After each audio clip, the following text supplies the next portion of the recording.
حضرت رابعہ بصریہ نے ایک نوجوان کو دیکھا،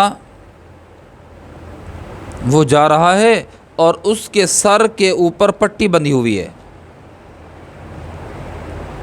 آپ نے اس کو فرمایا، بیٹا کیا ہے آپ کو، سر پہ پٹی کیوں باندھی ہوئی ہے؟ اس نوجوان نے کہا، اماں سر میں درد ہے، شدید درد ہے، کچھ دنوں سے ایسا درد ہے جو برداشت نہیں ہو رہا، تو میں نے درد کی شدت کو کم کرنے کے لیے پٹی باندھ لی ہے تاکہ یہ درد کم ہو۔ بی بی صاحبہ فرمانے لگیں، عجیب جملہ، بی بی صاحبہ فرمانے لگیں، عمر کتنا ہے؟ جن نے کہا 30 سال، 30 سال میری عمر ہے۔ فرمایا، اے میرے نوجوان بیٹے، مجھے تو حیرانی ہو رہی ہے تیرے اوپر کہ 30 سال تک اگر ایک دفعہ بھی آپ کے سر میں درد نہیں ہوا، ہمیشہ ٹھیک رہے، تو 30 سال میں کبھی بھی شکر کی پٹی نہیں باندھی، اور اگر 30 سال کے بعد ایک دفعہ درد پڑ گیا سر میں تو پٹی باندھ کے جہان کو دکھا رہا ہے، گویا اپنے عمل سے شکوے کی پٹی باندھ کر اللہ میاں کا شکوہ کر رہا ہے۔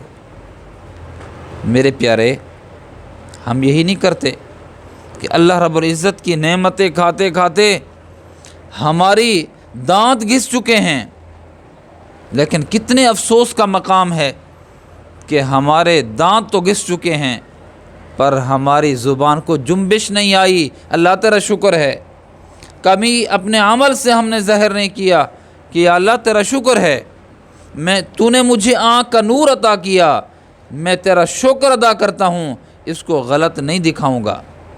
تو نے مجھے پاؤں جیسی عظیم نعمت عطا فرمائی ہے، میں پاؤں سے برے جانب قدم نہیں اٹھاؤں گا، یہ تیرا شکر ادا کروں گا۔ پاؤں کے ہونے کے اوپر ہاتھ عطا کیے ہیں، ان ہاتھوں کو غلط استعمال نہیں کروں گا، یہ شکر ہے تیرا۔ اللہ تو نے مجھے دل اور دماغ عطا فرمایا، میں دل اور دماغ سے کسی کے خلاف سازشیں نہیں کروں گا، اس دل میں نفرت پیدا نہیں کروں گا ایک مسلمان کی، میں تیرا عمل سے شکر ادا کر رہا ہوں۔ کبھی ایسا نہیں ہوا۔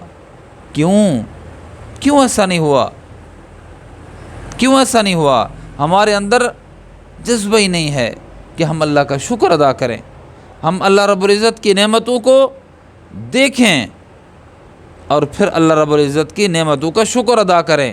اگر تھوڑی سی تکلیف، تھوڑا سا درد، تھوڑی سی پریشانی آ جاتی ہے، آہو فغاں شروع کر دیتے ہیں، شور شرابہ شروع کر دیتے ہیں، اس کو کہتے پھرتے ہیں۔